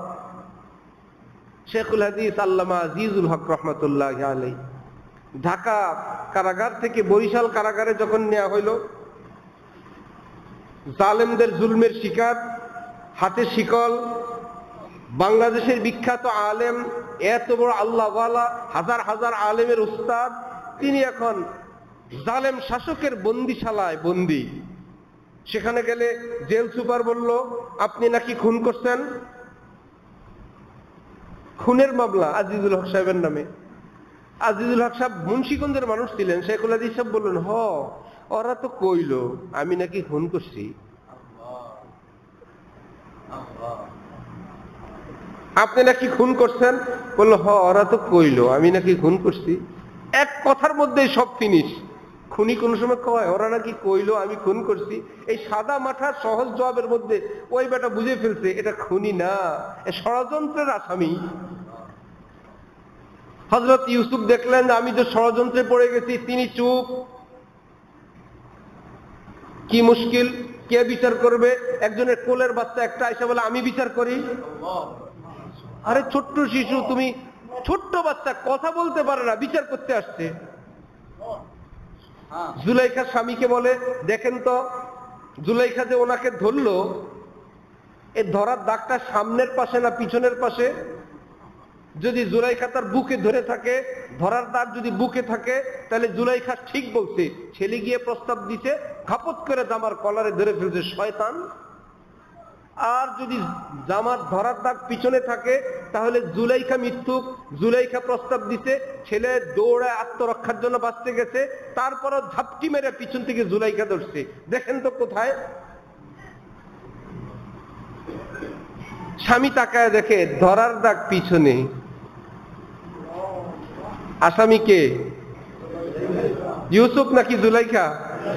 একটু আগে পল্টি দিছিল, এখন হাতে নাতে ধরা। যখন স্বামী দেখলো আমার স্ত্রী তো গন্ডগোল বাঁধাইলো, আবার এখন ফেরেশতা সাজে, এখন বলতে লাগলো, ইউসুফু আরিদ আন হাদা, ইউসুফ বাদ দাও তো সমস্ত কিছু। ওয়াস্তাগফিরি লিযামবিক, জুলাইখা তোমার তওবার জন্য তুমি মাফ চাও। তওবা করার জন্য কারে বললো? জুলাইখারে। ইউসুফকে বললো, ইউসুফ আরিদ আন হাদা, ইউসুফ বাদ দাও তো। ইউসুফকে তওবার কথা বললেন না, নিজের স্ত্রী বললেন, ওয়াস্তাগফিরি লিযামবিক, তুমি তোমার শয়তানির জন্য তওবা করো। তার মানে স্বামী বুঝে ফেলছে শয়তানি করছে আমার বউ। দীর্ঘকাল জেলের মধ্যে যাতে এটার আলোচনা চর্চা না থাকে, ক্ষমতা আছে, ছেলেটাকে জেলে ফেলায় রাখো। জেল সুপার নতুন বন্দি আসছে, সবাইকে জিজ্ঞাসা করলো, এই ছেলেটা কেমন রে? হুজুর, এই ছেলে কেন জেলে আসছে, কি সমস্যা? সারা রাত দোয়া মুনাজাত, চোখের পানি, কান্নাকাটি, ইবাদত, বন্দিগি, তারপরে সারা দিন খেদমত, সব সাথীদের খেদমত করে দিনের বেলা, রাতের বেলা সারা রাত বন্দিগি করে। এইরকম বন্দি, এইরকম কোন আসামি তো আমরা আর দেখি নাই। ডাকো ডাকো, ছেলেটাকে ডাকো। এই বাবা তোমার নাম কি? জেল সুপার বলল আমার নাম ইউসুফ, আমার আব্বা এই যুগের নবী হযরত ইয়াকুব আলাইহিস সালাম, আমার দাদা হযরত ইসহাক আলাইহিস সালাম, আমার দাদার আব্বা হযরত ইব্রাহিম আলাইহিস সালাম। কাঁপতে কাঁপতে শেষ। জেল সুপার বলে, এ কোন আসামি ধরে নিয়ে আসছো? এই ছেলের বাবা নবী, দাদা নবী, আর বড় আব্বা মুসলিম জাতির পিতা হযরত ইব্রাহিম নবী, নাতির ঘরের পুন্তি। আমি তোমার বিস্তারিত ডিটেলস শুনলাম, তুমি কোনো টেনশন করবা না, তুমি থাকো জেলে। আমি তোমাকে অনেক ভালোবাসি, অনেক মহব্বত করি। হযরত ইউসুফ বললেন, আরে আল্লাহ, মহব্বতের মামলায় জেলে আসলাম, আপনি আবার মহব্বত করেন? কি ব্যাপার? বললো, আমাকে মহব্বত না করলে ভালো হয়। এ আবার কেমন কথা? বলল, কথা আছে। একদম ছোটকালে আমার মায়ের মৃত্যুর পর আমার ফুফু আমাকে পালতে নিয়েছিলেন। যেদিন আমাকে শুনছেন ফুফু ইউসুফকে ভাই নিয়ে যাবে, ইয়াকুব ভাই আসবে, ইউসুফকে নিতে আসবে, এখন তো বড় মুশকিল, বড় মুশকিল। নিয়ে যাবে কেমনে রাখা যায়? ওই দেশের নিয়ম ছিল, চোরাই মাল যার কাছে পাওয়া যাবে, গৃহস্থ ওই মাল এবং চোর দুইটাকে রেখে দিবে, মালও রাখবে, চোরারেও রাখবে। ইউসুফ আলাইহিস সালামকে কেমনে রাখবে? কোমরের মধ্যে ওনার কোনো গলার হার, ওই ছোট্ট ছেলে লুকায় রেখা, পুরো এলাকায় গরম, আমার হার হারানো গেছে, হার হারানো গেছে। খুঁজতে খুঁজতে গেছে ইউসুফের কোমরে। এখন ইয়াকুব ভাইয়া আপনার ছেলে তো চুরি করছে। ইয়াকুব নবী বললেন কি করব? তো তোমার হারও নাও, ইউসুফরেও নাও নিয়ম অনুযায়ী। আসল উদ্দেশ্য হলো আমার ভাইয়ের ছেলে এত সুন্দর, আরে পালসি টালসি, ভাই যাতে নিতে না পারে। তো ফুফু তাকে ভালোবাসছিলেন, হযরত ইউসুফকে ছোট্টবেলায় ফুফু ভালোবাসছিলেন। মামলা হয়েছে কি ফুফুর বিরুদ্ধে না ইউসুফ নবীর বিরুদ্ধে? মিথ্যা মামলা, চোরের মামলা। বড় হইল, আব্বার কাছে যখন গেল, ভাইয়েরা যখন দেখলো আব্বা বেশি ভালোবাসে, ইউসুফকে ভালোবাসে, বলে আয়ের পর আমার ভাইরা ভালোবাসতে লাগলো, আমারে গর্তের মধ্যে নিয়ে ফেললো, কূপের মধ্যে নিয়ে ফেললো। তো ভালোবাসলো আমার বাবা, মামলা খেলাম আমি, ভাইয়েরা আমাকে গর্তে ফেললো। দ্বিতীয় ভালোবাসার মামলা। তৃতীয়বার গেলাম জুলাইখার বাড়িতে আশ্রয় নেওয়ার জন্য। জুলাইখা খাওয়ায়া লওয়া নিজে ষড়যন্ত্র করলো, তারপরে আবার আমাকে জেলে আসতে হলো জুলাইখার প্রেমের মামলায়। আমি তো ভালোবাসি নাই, জুলাইখা ভালোবাসছে, মামলা খেলাম আমি। কয়টা মামলা হয়েছে? 3টা। ছোটবেলায় ফুফু ভুয়া মামলা, তারপরে বাবা ভালোবাসতো, ভাইয়েরা ফেললো গর্তে, জুলাইখা ভালোবাসলো, আসলাম জেলে। এখন জেল সুপার আপনি আবার আমাকে বলেন আপনি ভালোবাসেন, আল্লাহর রাস্তে আমারে ভালোবাসেন না, আর সামনে আমার ফাঁসি বাকি আছে। আপনি ভালো না বাসলে ভালো হয়। তারপরে বিস্তারিত শুনলেন কত কথা, একটা সূরা ইউসুফ। আমি তো অল্প একটু বলতে চাইছিলাম, এক জায়গা থেকে আরেক জায়গায় চলে গেছি। সেখান থেকে মুক্ত হলেন অনেক কিছু অনেক কিছু। যখন ইউসুফ আলাইহিস সালাম বাদশাহ হলেন, জেল থেকে মুক্তি পায়া পাটে পাটে বাদশাহ যখন হলেন, তখন তার ভাইয়েরা একে একে, প্রথমে 10 জন, পরে বললো আমাদের আরেকটা ভাই আছে জনাব, ত্রাণ দিবেন, আমাদের একটা ভাই আছে, ওই ভাইয়ের জন্য একটু দেন। ইউসুফ নবীর কাছে তার ভাইয়েরা আসছে ত্রাণ নেওয়ার জন্য, চিনে না জানে না, মিশরের বাদশা। আর ইউসুফ ছোটবেলায় ওকে তো মেরেই ফেলছি আমরা। নিজের আয়সা বলে যে আমরা এই 10 জন আসলাম, আর আমাদের আব্বা আম্মা মুরব্বী বাসায় আছেন, আরেকটা ভাই আছে আমাদের। বললো ওই ভাইটাকে নিয়ে আইসো, যে আসে না তাকে দেওয়া হয় না। বললো স্যার ওরকে আনা মুশকিল, তার একটা ভাই ছিল ইউসুফ। হযরত ইউসুফ নবীর কাছে বলতেছে ভাইয়েরা যে যেই ভাইটা বাড়িতে আছে, ওর একটা ভাই ছিল ছোটবেলায় ইউসুফ, একটা দুর্ঘটনায় একটু ঝামেলা হয়েছে, তো যার কারণে তার আপন ভাই বিনিয়ামিনকে আব্বা এখন আর ছাড়েন না, এখন আর দিতে চান না কোথাও। তিনি বললেন না আসলে নাই, পেতে হইলে নিয়ে আসতে হবে। বাবাকে অনেক বুঝাইছেন, শেষমেশ বাবা বলছেন যাও, আমার আশঙ্কা ওই তোমাদেরকে আমি বিশ্বাস করি, ইউসুফের ব্যাপারে যতটুক এখানে অতটুক। এবার নিয়ে আসলো। বাদশা বললো আজকে রাত্রে থাকেন। ঠিক আছে। বাদশাকে এক এক প্লেটে 2 জন করে খাবার দাও। এক প্লেটে 2 জন, এক প্লেটে 2 জন, 10 ভাই বসে গেছে। বিনিয়ামিন একা কান্দে। তুমি কান্দো কেন? আমার একটা ভাই ছিল ইউসুফ, আজকে যদি সে থাকতো আমরাও 2 ভাই বসে বসে খেতাম, আজকে আমার ভাইটা নাই। ইউসুফ আলাইহিস সালাম বললেন ঠিক আছে, তোমার ভাই যেহেতু নাই আমি বসবানি তোমার সাথে। তিনি বসতেন খাবারের জন্য। পরে বললেন এক এক রুমে 2টা করে খাট দাও। 2 জন 2 জন। আবার বিনিয়ামিন এক রুমে, আবার কান্দে, আমার তো ভাই নাই, আমার ভাই ইউসুফ তো ছোটবেলায় ভাইদের ষড়যন্ত্রের শিকার হয়েছে, আজকে যদি আমার ভাই থাকতো, আমার ভাই আমার রুমে থাকতো, সবাই 10 ভাই 5 রুমে, আজকে আমি 6ষ্ঠ রুমে একা একা। ইউসুফ আলাইহিস সালাম বললেন ঠিক আছে, তোমার ভাই যেহেতু নাই, রাতের বেলা তোমার সাথে আমি থাকি। আরো খুশি। এইবার রাতের বেলা চুপে চুপে বিনিয়ামিনকে বলতেছে ভাইয়া বিনিয়ামিন, আমি তো ইউসুফ। সুবহানাল্লাহ। আব্বা কেমন আছেন? মা কেমন আছেন? বললো আব্বা তো কান্না করতে করতে আব্বার চোখের দৃষ্টি শেষ হয়ে গেছে। ওয়াবিয়াদ্দাত আইনা, আপনার জন্য কাঁদতে কাঁদতে আব্বা তো শেষ। বললো দেখো যেভাবে তোমরা আসছো এভাবে রাখা যাবে না, আমি একটা কৌশল করব। সকালবেলা যখন খাদ্য খাবার দিব তোমার সঙ্গে আমি একটা কিছু দিয়ে দিব, একটু তোমাকে ঝামেলায় পড়তে হবে, ভয় পাও না। সকালবেলায় শাহী একটা পাত্র সবাইকে খাবার দিয়েছেন, ওনার পোটলার মধ্যে সেই পাত্রটা দিয়ে দিচ্ছেন। যখন কাফেলা রওনা হয়ে চলে গেল ত্রাণ নিয়ে, খুশি, কিচ্ছু বলে আইয়াতুহাল ঈদ ইন্নাকুম লাসারিকুন, এই কাফেলা বলো তুম চোর হো, এই কাফেলা আসো তোমরা চুরি করছো। মানে হ্যাঁ, আমাদের তোমরা রাতের বেলা ছিল, আর কেউ ছিল না, আমাদের শাহী দরবারের দামি পাত্র সেটা হারানো গেছে। তারা বললেন আমরা তো চুরি না, আমরা তো চুরি করি না, আমরা চোর না, আমরা তো নবীর আওলাদ, যদি চুরি করো কি হবে? তারা বলে বসলো যার কাছে পাওয়া যাবে তাকে রেখে দিবেন। হযরত থানবী বলেন তল্লাশিকারীরা সর্বপ্রথম হযরত বিনিয়ামিনটা ধরেন নাই, ধরলেই সবাই বলবো দেখছো আগে থেকেই সন্দেহ করছিল, প্রথমেই পেয়ে গেছে। ওই 10 ভাইয়ের পোটলা খুইলা তছনছ করে ফেলছে, সন্দেহের তালিকায় ওগুলোকেও ফেলছে। একদম শেষবারে আইসা ওনারটা খুলে পাইলো। এইবার 10 ভাই বলতেছে হ্যাঁ হ্যাঁ ঠিকই আছে, ঠিকই আছে, হইলেও হইতে পারে তার একটা ভাই ছিল ইউসুফ, ওইটাও ছোটবেলায় চুরি করছিল। হযরত ইউসুফের কাছে বলতেছে তার একটা ভাই, ওই যে ফুফুর গল্প। কিন্তু বাদশাহ আমরা তো একটু বিপদে, ছোটবেলায় একটা ওর ভাই কিনে একটা ঝামেলা হয়েছিল, বাবাকে আমরা বুঝাইতে পারি নাই, আজকে যদি সে এখানে থেকে যায় আমরা বড় মুশকিল, আপনি আমাদের একজনকে রেখে দেন, তাকে দিয়ে দেন।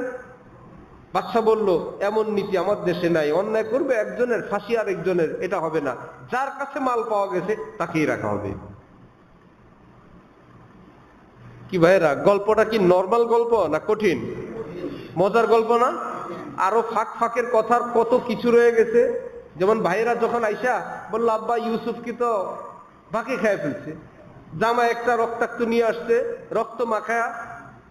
হযরত ইয়াকুব জামাটা হাতি নিয়ে দেখেন এই জামার ছিল আমার ইউসুফের গায়ে, তো ইউসুফকে যদি বাঘে খায় জামাটা ছিঁড়বে না? ভুল ক্রমে জামাটা ছিঁড়তে মনে নেই,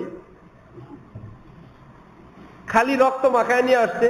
হযরত ইয়াকুব বললেন অনেক ধৈর্যশীল, বাঘে খাইছে তো, জামা খুলে সুন্দর করে খাইছে, এই জামাটা দিয়ে মনে হয় টিস্যুর মতন একটু মুখটা মুছছে না। ফাসাবরুন জামিল, বুঝছি ঘটনা পাকাইছো তোমরা, আল্লাহুল মুস্তাআনু আলা মা তাসিফুন, তোমরা যা বক বক করতেছো আমি বিতর্ক করব না, আল্লাহই সাহায্য করবেন। কোন বাঘে খাইছে রে? ওই এলাকায় ছিল প্রচুর বাঘ। ভাইয়েরা ওই দূরে বাঘ একটাকে দেখাই দিল, আব্বা ওই যে বাঘটা ওইটা খাইছে। হযরত ইয়াকুব নবী বাঘের কাছে গিয়ে বললেন এই তুমি নাকি আমার ছেলে ইউসুফরে খাইছো? আল্লাহ পাক বাঘের জবান খুলে দিচ্ছেন, বললেন নাউজুবিল্লাহ নাউজুবিল্লাহ। আমরা বাঘ হইতে পারি কিন্তু আল্লাহ আমাদেরকে নবী রাসূল চিনার তৌফিক দিয়েছেন। আপনি এই যুগের নবী, ইউসুফ আপনার ছেলে। আমরা অনেক কিছু খাই কিন্তু নবীদেরকে খাওয়া হারাম, নবীদের রক্ত যার দেহে আছে তাদেরকে খাওয়া হারাম। আমরা কোন নবী খাই না, কোন নবীর আওলাদ, আমাদের বাঘ ভাল্লুকের জন্য খাওয়া জায়েজ নাই, মিথ্যা কথা বলে। ভাইরা চাইছিল বাঘের কান দিয়ে উঠে বাসায় দিতে, রব্বুল আলামিন ওই বাঘরি দিয়া ধরা খাওয়াইছে। হযরত ইয়াকুব বললেন তাহলে তুমি এদিকে কেন আসছো? বন জঙ্গলে থাকবা, এখানে কেন আসছো? বাঘ বলতেছে আমার এক আত্মীয়র বাসায় এখানে একটু বেড়াইতে আসছি। এই গল্প শুনলে কি ঘুম আসে না সজাগ হয়ে যায়? আল্লাহ আপনি কোরআন শরীফে বললেন হেদায়েতই হেদায়েত, আবার এত মজার একটা গল্প জোড়ায় দিলেন। আল্লাহ পাক বলেন শুনো, আমি যদি ডাইরেক্ট বলি এটা হবে ডাইরেক্ট মায়ের প্লেট খাবার দেওয়ার মতন, বাচ্চারা খেতে চায় না। গল্প জোড়ায় যেরকম খাওয়াইতে চায়, আমি আল্লাহ বান্দাদেরকে হেদায়েত করতে চাই। শুধু যদি বলি নামাজ পড়ো, রোজা রাখো, হজ করো, যাকাত দাও, এই মানো সেই মানো, আমার বান্দারা সবটা মানতে চাইবে না, পারবে না। এই জন্য আমি আল্লাহ ইউসুফ জুলাইখার কিচ্ছা, আসহাবে কাহফের গল্প, বনি ইসরাইলের গল্প ইত্যাদি ইত্যাদি গল্প জোড়ায় দিয়া, গল্প না রে, গল্প শেষ প্লেটও শেষ, যেরকম ঠিক আমি আল্লাহ ইউসুফ জুলাইখার গল্প সহ যত কিচ্ছা বলি, কিচ্ছার ফাঁকে ফাঁকে হেদায়েতের লোকমাও খাওয়াইতে থাকি। হেদায়েতের লোকমাও আমি সাপ্লাই করি, কারণ আমি করিম।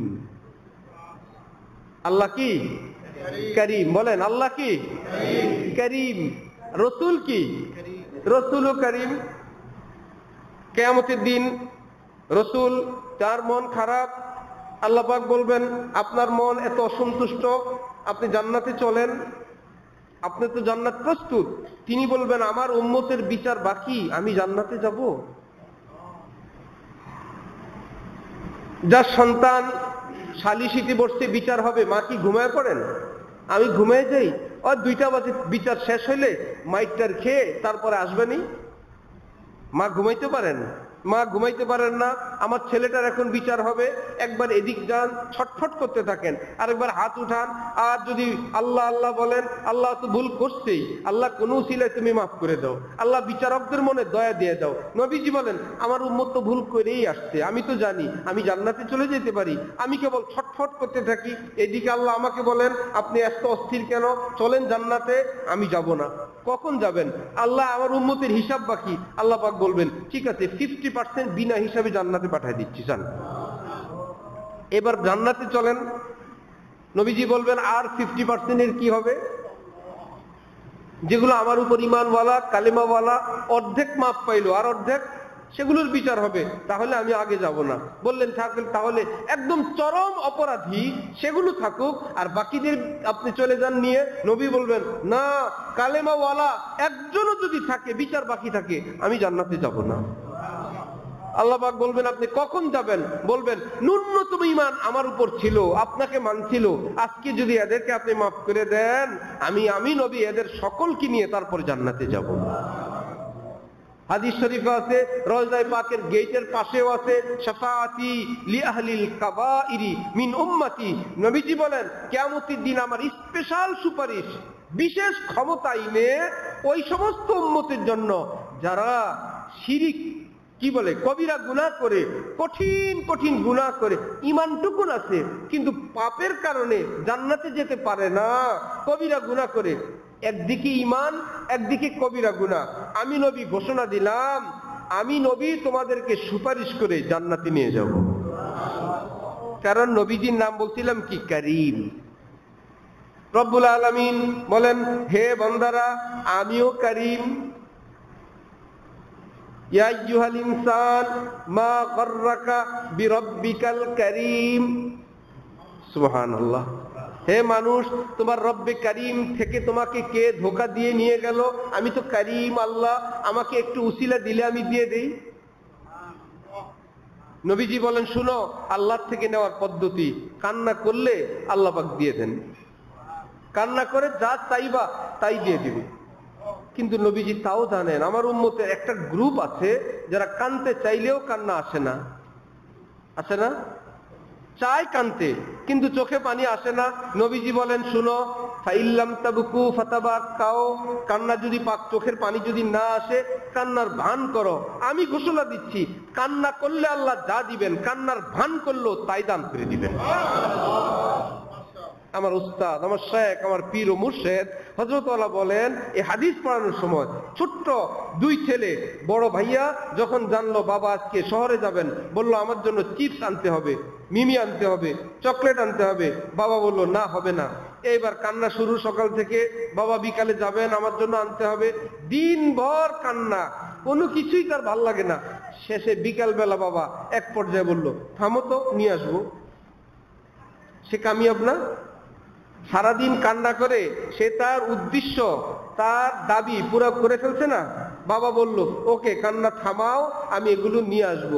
ছোট ছেলে মাত্র শুনতে পাইলো ভাইয়া তো বাবার থেকে সারাদিন কান্না করে তার দাবি আদায় করে নিছে, আমি তো কান্না স্টার্টই করি নাই,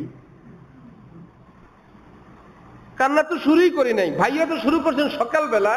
এইবার হযরত বলেন এবার ছোট্টটা মন খারাপ, গাল ভার, ওয়ালের সঙ্গে দরজার চিপায় গাল ভার করে গাল বাঁকায় দাঁড়ায় আছে।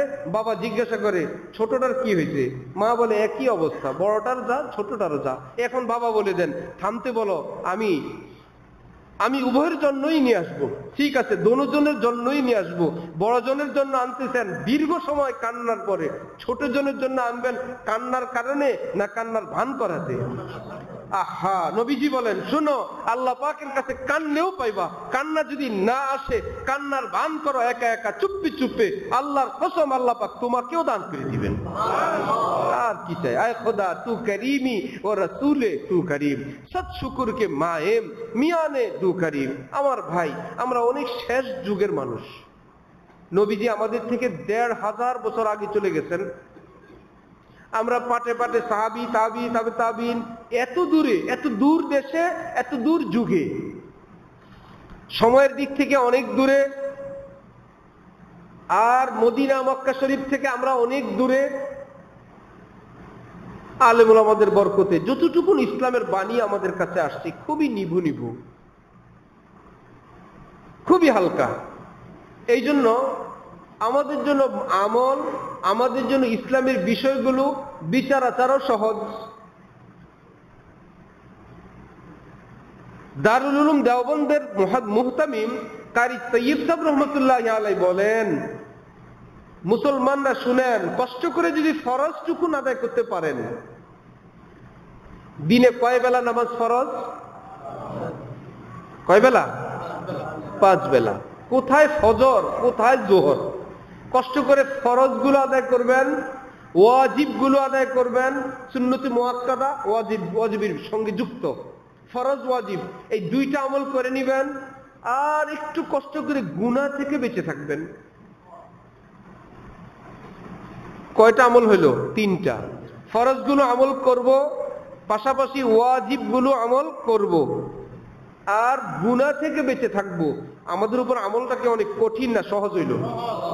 তসবিহ নিয়ে বসে থাকতে হবে না, লম্বা জুব্বা লাগবে না, লম্বা পাগড়ি লাগবে না, ভোর রাতে তাহাজ্জুদ তার লাগবে না, এশা কাওয়াবি না পড়লেও চলবে, প্রতি বছর হজ উমরা তো না করলেও চলবে, টাকা না থাকলে যাকাত না দিলেও চলবে, ইত্যাদি। বড় মুশকিল? ঠিক আছে, ফজর পড়ে নিলাম, ক্ষেত খামারে চলে গেলাম, অফিস আদালতে দোকানে চলে গেলাম, আচ্ছা জোহরের আজান যেখানে হবে নামাজটা পড়ে নিব। আর সারাদিন এইটুকুন খেয়াল রাখবো আমার দ্বারা যেন গুনাহ না হয়, আমি যেন কাউকে না ঠকাই, না জুলুম করি, না অত্যাচার করি, এইটুকুন করব না।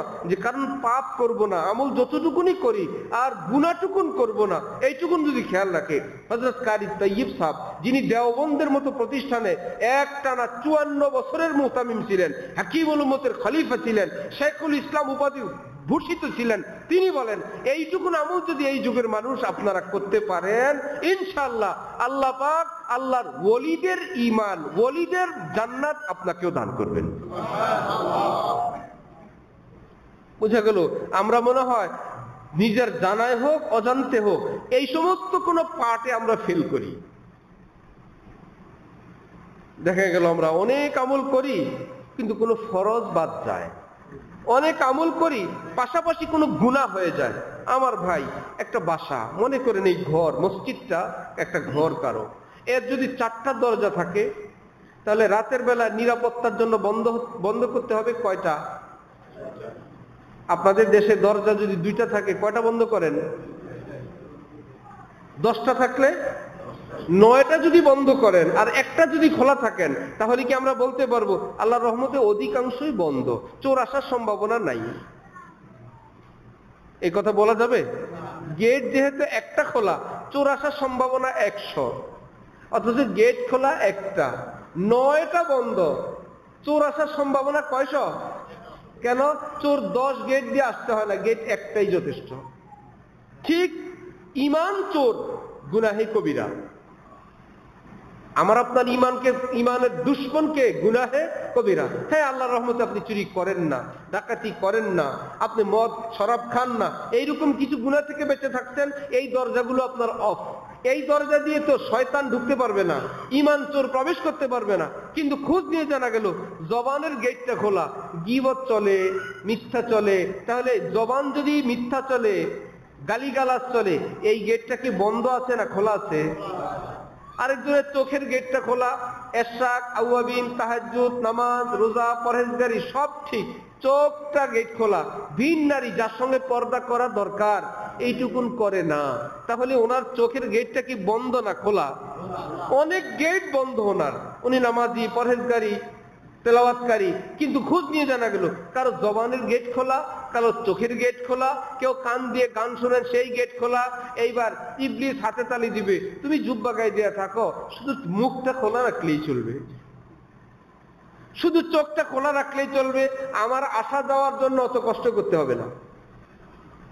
এক দোকানের সব গেট বন্ধ ছিল, কোন একটা গেট ভুল ক্রমে খোলা ছিল, চোরায় ওই গেট দিয়ে কাপড় দোকান 4-5 দিন রাতের বেলা এসে এসে কাপড় নিয়ে গেছে, সিসি ক্যামেরা দেখা যায়। বিচারের জন্য বসলো, চোরাকে বলা হয়েছে তুমি এক দোকানে এতবার আসছো? সে বলল আমি সর্বমোট একটা শাড়ি নিছি। মানে বলল প্রথম দিন যে শাড়িটা নিছিলাম আমার ওয়াইফ সেটা পছন্দ করে নেই, পরের দিন ওটা পাল্টায় নিতে এসে এটাও পছন্দ করে নাই, তৃতীয়, এইভাবে আমি মোট 5 দিন আসছি, ঠিক শাড়ি নিছি কয়টা? চোরের শাড়ি আবার বোর পছন্দ আছে, কিন্তু গেট এত সুন্দর করে খোলা, চোরায় আবার চয়েস হয় না বলে সুন্দর করে পাল্টায় যায়। এক গেট খোলা থাকলে যদি চোর এরকম আরামে আসে আর যায়, আমাদের জন্য কি শয়তানের জন্য আমাদের কোনো গেট খোলা আছে না নাই? একটা না অনেক। শয়তান এরকম বলে তুমি জুব্বা গায়ে দিয়ে থাকো না, তুমি পাগড়ি পরে থাকো, তোমার একটা গেট খোলা রাখলে আমার যাতায়াতের রাস্তা খোলা, তুমি নিরাপদ না। এই জন্য আমল বেশি পারি আর না পারি এইটুকুন করা দরকার, চোরার জন্য কোনো গেট যেন খোলা না থাকে, অর্থাৎ পাপের কোনো পথ খোলা না থাকে। যদি ভুল হয়ে যায় আল্লাহ আল্লাহ আল্লাহ আমাকে মাফ করেন, আল্লাহ মাফ করেন, আল্লাহ ভুল হয়ে গেছে, আল্লাহ পাক বলবেন চোরা ঢুকে গেছে, আমাকে যদি চিৎকার করে বলো আমি চোরাকে বাইর করে দিব। আমার কাছে যদি কান্নাকাটি শুরু করো আমি তওবা করব। এই জন্য আমার ভাই, যে যেখানে আছি আল্লাহ পাকের কাছে 1 নম্বর আমল, আমি কিছু আমল বলবো। 1 নম্বরে অতীতের সমস্ত গুনাহের জন্য তওবা করার জন্য প্রস্তুত আছি সবাই ইনশাআল্লাহ? আল্লাহ তৌফিক দান করেন। একটু বলবো আল্লাহ মাফ করে দেন, আল্লাহ আমি আর করব না, আল্লাহ মাফ করেন, আল্লাহ আমি লজ্জিত, আল্লাহ মাফ করেন, আল্লাহ এইবারের জন্য মাফ করেন। যদি আবার গুনাহটা হয়ে গেল, আমি হাদিস শরীফ পড়ছি, নবীজি বলেন তুমি যদি গুনাহের পর তওবা করো, তারপরে যদি সেই গুনাহটা আবার হয়, তুমি দেখবা আবার যে আমি আবার করছি, যেই ফেরেশতা লেখে সে পর্যন্ত জানবে না আবার, সে বলবে এটা প্রথম। কেন প্রথম? একটু আগে না সে গুনাহ করলো, নবীজি বলেন তুমি যে তওবা করছো না, ওই তওবার বরকতে আল্লাহ পাক ওই ফেরেশতাকে ভুলে দিয়েছেন, আমল নামা থেকে কেটে দিছেন, খাতায়ও নাই, যে লেখছে তারও মনে নাই আগেরটা। তাহলে মনে না থাকলে এটা কি তার কাছে কি দ্বিতীয় না প্রথম? সহজ উদাহরণ, আপনি আপনাদের দেশে রাতের বেলা মাছ শিকার করে আছে এই সিস্টেম? ওই লোহার কিছু দিয়ে মাছ ধরে, চল দিয়ে আছে এরকম? আচ্ছা, তাহলে মিলে গেল। আপনি একটা ব্যাগ নিয়ে বের হইলেন, মাছ ধরতেছেন, একটা মাছ পাইলেন, ব্যাগে রাখলেন, একটা হইল। ঘটনাক্রমে ব্যাগে ছোট্ট একটা ছিদ্র ছিল, মাছটা পড়ে গেছে। আপনি তো মাছের নেশায় একটু পরে কই মাছ আরেকটা পাইলেন, এইবার কই মাছ এটা ব্যাগে রাখেন আর মনে করেন মাশাআল্লাহ ব্যাগের মধ্যে 2টা হইল। কিন্তু এখন যে এটা রাখার পরে ব্যাগে 2টা না একটা? কেন 2টা না? আগেরটাকে আছে না নাই? এখন এই কই দ্বিতীয় নম্বরটা ব্যাগে কয় নম্বর? 1, আগেরটা নাই। একটু পরে ঘটনাক্রমে আপনি আবার হাঁটতেছেন, কই মাছ তো তার রাস্তা দিয়ে বের হয়ে গেছে, একটু পরে আরেকটা মাছ পাইলেন, তাই বলতেছেন মাশাআল্লাহ আরেকটা পাইলাম 3 নম্বর। আসলে কি এটাকে 3 নম্বর ব্যাগে না, এটা 1, আগের 2টা নাই। এবার কাজ যদি এইভাবেই চলতে থাকে, যেটাই ধরেন ওটা ওই ফুটা দিয়ে বের হয়ে যায়, আর শেষ বেলা গিয়ে দেখলেন আশা করি তো ব্যাগ ভরে গেছে, তাকায় দেখলেন শেষ মাছটা আছে আর নাই। ঠিক গুনাহ করার পর যদি বান্দা আল্লাহর কাছে তওবা করতে পারে, ওই গুনাহটা আল্লাহ আমল নামা থেকে এতটা নাই হয়ে যায়।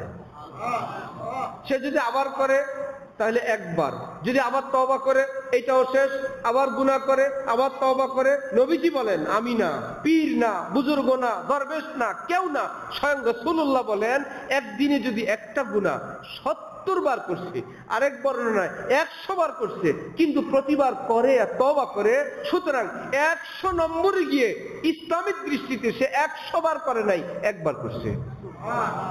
কয়বার? কোনটা শেষটা? আগের গুলো ওগুলো তো নাই। তাহলে ক্ষমতা বেশি কার, গুনার না তওবার? ক্ষমতা বেশি কার, গুনাহের ক্ষমতা বেশি না তওবার? তওবার। কত ক্ষমতা? একটা গুনাহ এক তওবা দিয়ে মাফ হয়, 10টা গুনাহ মাফ হয়, সারা জীবনের গুনাহ মাফ হয়। মোবাইলের মধ্যে যদি একটা নাম কাটতে চান, একটা কেটে যাবে। আর যদি অল মার্ক, সবগুলোকে মার্ক করে যদি একটা টিপ মারেন, ছোট্ট একটা কথা আসবে, ডিলেট অল, সবগুলো কেটে দিতে চান, আপনি বললেন ইয়েস। এবার মোবাইলে যা ছিল একটা একটা কাটবে না, সব শেষ। আপনি যদি আল্লাহকে বলেন আল্লাহ আমার ডিলেট অল, আমার সারা জীবনে সব মাফ করে দেন, আল্লাহ যদি বলেন আমি সিদ্ধান্ত নিলাম মাফ, একবার বললেই জীবনে সব মাফ। ইজা আরাদা শাইআন আন ইয়াকুলা লাহু কুন ফায়াকুন। তাহলে 1 নম্বর আমল আমরা তওবা করতে পারবো ইনশাআল্লাহ। দিনে বারবার আস্তাগফিরুল্লাহ, কিছুই যদি না পারা যায়, রাতের বেলা ঘুমাতে গেলে একটু কি বলতে পারবো না আল্লাহ মাফ করে দেন? পারবো কিনা? 2 রাকাত পড়লে অনেক ভালো, মুনাজাত দিলে অনেক ভালো। না নামাজ পড়তে পারলাম, না মুনাজাত দিতে পারলাম, না উযু করতে পারলাম, আমি আমার মতন করে অন্য দিনের মতোই শুইতে চলে গেলাম। বালিশে মাথা রাখার পর মনে হয়েছে আমি না তওবা করার কথা, আমি তো তওবা করি নাই। তাহলে মুনাজাত লাগবে না, বসা লাগবে না, জায়নামাজ লাগবে না, আপনি শুইতে শুইতে বলেন আল্লাহ মাফ করে দেন। এইটুকুন কথা মনে মনে বলবো, আল্লাহ মাফ করেন, আল্লাহ আজকে যদি আর এই সকালবেলা যদি জাগতে না পারি আর, কারণ ঘুমের দোয়া কি? আল্লাহুম্মা বিসমিকা আমুতু, আল্লাহ আপনার নাম নিয়ে আমি মৃত্যুবরণ করতেছি। মৌতুন থেকে মাতা ইয়ামুতু, আমুতু আমি মৃত্যুবরণ করছি, বিসমিকা তোমার নাম নিয়ে আল্লাহ। তো একটু পরে তো আমি মৃত্যুবরণ করবই। মৃত্যুর আগে তো ফাঁসির আসামিও তওবা করে, ঘুমের আগে আল্লাহ মাফ করে দেন। ঘটনাক্রমে যদি রাতে মৃত্যু হয়, সকালে মৃত্যু হয়, ফেরেশতারা বলবে আল্লাহ সারা জীবন গুনার গুনাহ, কিন্তু সর্বশেষ জীবনে তওবা করছে আল্লাহ, তার সর্বশেষ কাজ তওবা। আল্লাহ পাক বলবেন সর্বশেষ কাজ তওবা সে করছে, আমি তাকে ক্ষমা করে দিব, এই জন্যই তো তাকে তওবা করার তৌফিক দিয়েছিলাম, এই জন্যই তো তওবার তৌফিক দিলাম। তাহলে একটু শুইতে গেলে আল্লাহর কাছে ক্ষমা চাইতে পারবো ইনশাআল্লাহ? একবার না, প্রতিদিন। আর যদি নামাজের পরে আগে চলায় হাঁটতে গেলে যেটাই বলবেন আমলনামায় লেখা হবে। আল্লাহ এই ফেরেশতারা বলবে আল্লাহ সারাদিন উল্টা পাল্টা করে, আবার মাঝে মাঝে বলে তওবা তওবা। কিছু ছেলেবেলা আছে ঠিক মতন পড়ে না, ছোট দুষ্টমি করে, খায় না, আবার মায়ের কাছে এসে জড়ায় ধরে মায়ের গালে একটা চুমা দিল, কপালে একটা চুমা দিল, মায়ের মনে সব ভুলে দিল, আবার উল্টা পাল্টা ঝামেলা, এমনকি বিছানায় পেশাব করে দেয়, আবার মাকে এমন কথা বলে, এমন কাজ করে, মাকে ভুলে দেয়। আল্লাহ বলে আমারও কিছু বান্দা আছে ভুল বিচ্যুতি করে, আবার এমন ভান ভুন করে, আমারে এমন কিছু বলে, শেষে নিজের জীবনে সব গুনাহ আমার থেকে ক্ষমা নিয়ে নেয়। তাহলে আমরা 1 নম্বর কাজ একটু বেশি বেশি তওবা করার চেষ্টা করবো ইনশাআল্লাহ, এমনিই করতে থাকবেন। দ্বিতীয় কাজ, আজকের দিনটা যেমন গেল আগামীকাল প্রতিদিন নিয়ত করবেন একটু হইলেও ভালো থাকবো, কিছুটা হইলেও ভালো হওয়ার চেষ্টা করব আগামীকাল। যখন যেই পরিস্থিতি সামনে আসবে যতটুকু সম্ভব যে কি করা যায়, এর জন্য উত্তম কি, আচ্ছা নামাজটা পড়ে নেই, আচ্ছা এই কাজটা করে নেই, আচ্ছা একটা উপকার করে নেই, আচ্ছা 2 টাকা দান করে নেই যেটা কখনো করি নাই, আচ্ছা একজন মুরব্বী দোকানে বসা, তাকে 1 কাপ চা খাওয়া নেই, আমার তো দাদা নাই, নানা নাই, কারো বাবা নাই, তিনি তো থাকলে খেতেন, চলো আজকে মুরব্বীটাকে আমার বাবার পক্ষ থেকে 1 কাপ চাই খাওয়াই দিলাম, যেটা অতীতে করি নাই, পরের দিন একটু ভালো থাকবো। এটা দ্বিতীয় কাজ, চেষ্টা করবো ইনশাআল্লাহ। তৃতীয় কাজ, আমার দ্বারা আল্লাহর হক নষ্ট না হয়, পৃথিবীর কোন মাখলুকের হক যেন নষ্ট না হয়, এইটুকুন খেয়াল রাখবো। আল্লাহর হক নষ্ট না হয়, নামাজটা না পড়লে কার হক? আর যদি কারো টাকা পাবে না দেই, কার হক? বান্দার হক। আল্লাহর হক নষ্ট করব না, বান্দার হকও নষ্ট করব না। এইটুকুন যুগ যেদিন আপনার চলে আসবে, একটু তওবা, একটু ভালো থাকবো, এবার হঠাৎ বলে বসছেন আল্লাহর হকও নষ্ট করব না, বান্দার হকও নষ্ট করব না। এবার চলে আসবে ঘরে সন্তান বান্দা, স্ত্রীও আল্লাহর বান্দি, নিয়ত করছি স্ত্রীর হকও নষ্ট করব না। এবার চলে আসলো জবানে, গালিগালাজ করলে তার হক নষ্ট হয়, অধিকার নষ্ট হয়, তার সম্মান ক্ষতিগ্রস্ত হয়, তার প্রাপ্য অধিকার না দিলে সেখানে তার অধিকার নষ্ট হয়, সন্তানের সঙ্গে না করলে তার অধিকার নষ্ট হয়। এই 3 নম্বরে এসে আপনার জীবনটা এমন এক গণ্ডির ভিতরে চলে আসবে ইনশাআল্লাহ তাআলা অল্প কয়দিন পরে আপনি নিজেই বলবেন আমাকে আল্লাহ পাক এই ছোট্ট ছোট্ট কিছু আমলের উসিলায় জাহান্নামী জীবন থেকে আল্লাহ নতুন একটা জান্নাত দান করছেন। সকাল বড় সুখের, সন্ধ্যা বড় সুখের, ঘর স্ত্রী সন্তানকে নিয়ে বড় সুখের জীবন কাটানো আল্লাহ পাক সহজ করে দিবেন। এর জন্য 2টা আমল সহযোগী, যাতে আমলটা করতে পারেন। আপনাদের দেশে, আপনাদের এলাকায় মোবাইলের জীবনে চার্জ কয়বার দেন আপনারা?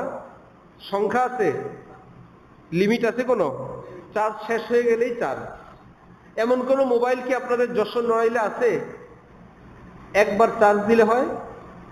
আর লাগে না? 2 বার 3 বার 5 বার দিলে হয়, জীবনে আর দিতে হয় না। তার চরিত্রই এই, চার্জ কমে যাবে, চার্জ দিলে ফুল হবে, কমবে, দিলে ফুল হবে। এভাবেই তো আমরা আমাদের জীবনটা কাটায় দিচ্ছি মোবাইল দিয়ে। কোনোদিন রাগ করে তো ভাঙ্গি নাই, আর কত দিব? রাগ করে চার্জ দেওয়া বন্ধ করি নাই, আর কত দিব? ভাই তার চরিত্রই এই, কমে যায় আবার দেই, ভালো হয়। ঠিক আমার আপনার ঈমানেরও একই অবস্থা।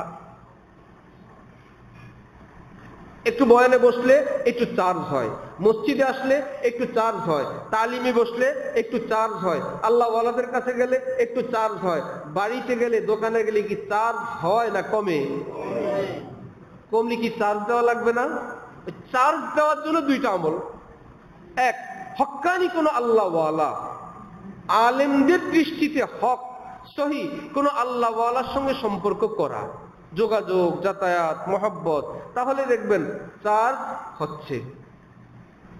2য় আমল, একটু আল্লাহ আল্লাহ জিকির করা। একটু আল্লাহ আল্লাহ জিকির করলেই দেখবেন জিক্রে হক আমদ গজাই রুহেরা মরহম আমদ ই দিলে মজরুহরা, যে আল্লাহ পাকের জিকির মরহম আমদ, যে ব্যথিত অন্তরের জন্য মলম, জখম অন্তরের জন্য এটা চিকিৎসা। আল্লাহর নাম এই পৃথিবীর শ্রেষ্ঠ নাম, আল্লাহ আল্লাহ আল্লাহ 5 বার 10 বার বললে দেখবেন বিশাল মন জগতে যত অশান্তি ছিল আল্লাহর নামের বরকতে আল্লাহ পাক সেটাকে শান্ত করে দিয়েছেন। তাহলে প্রথম বলছিলাম একটু তওবা করব, মনে আছে? 2য় বলছিলাম প্রতিদিন নিয়ত করব আগামীকালটা একটু সুন্দর কাটাবো, মনে আছে? 3য় বলছিলাম আমি আল্লাহর হক নষ্ট করব না, মাখলুকের হকও নষ্ট করব না। এই 3টা আমল, 3টা আমল যেন জারি থাকে, এর জন্য প্রতিদিন একটু জিকির করা, আর হক্কানি আল্লাহ ওয়ালা কোন আলেমের সঙ্গে যোগাযোগ যাতায়াত রাখা। দেখবেন ইমানের চার্জ হবে, ওই চার্জের বরকতে ওই 3টা আমলও করতে পারবেন। আল্লাহ আমাদের সকলকে তৌফিক দান করেন। যা কিছু ভুল বিচ্যুতি আলোচনা করতে বলতে শুনতে হয়ে গেছে, আল্লাহ আমাদের সকলকে ভুলায় দেন, মাফ করেন। আল্লাহর পছন্দের কোনো আলোচনা হয়ে থাকলে আল্লাহ আমাদের সকলকে আমল করার তৌফিক দান করেন। ওয়া আখিরু দাওয়ানা আনিল হামদুলিল্লাহি রাব্বিল আলামিন।